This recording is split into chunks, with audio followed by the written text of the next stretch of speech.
ব্যাপার শুধু যাক, আমি দুধ দিয়ে গোসল করে তোমাকে বিয়ে করবো। মানে মানে চলো না, আমরা কাজ করি, আমরা দুজন দুজনকে ভালোবাসি, তুমি আমাকে আর আমি তোমাকে। আর ওই ডালিটা মনে হয় না বেশি দিন থাকবে, ও চলেই যাবে। আপনার সাহস তো কম না, আপনার বউ থাকা সত্ত্বেও আপনি আমাকে পরকীর অফার দিচ্ছেন। আপনাকে প্রস্তুত আমার ভুল হয়েছিল।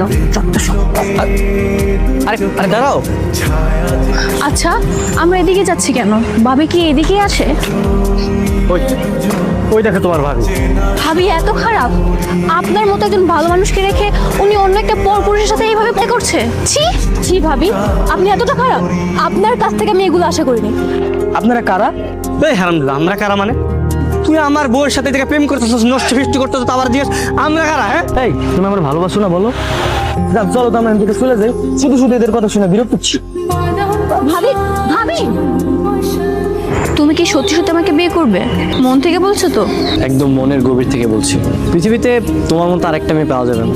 তার মানে পৃথিবীর সকল মেয়েকে চেক করা হয়ে গেছে?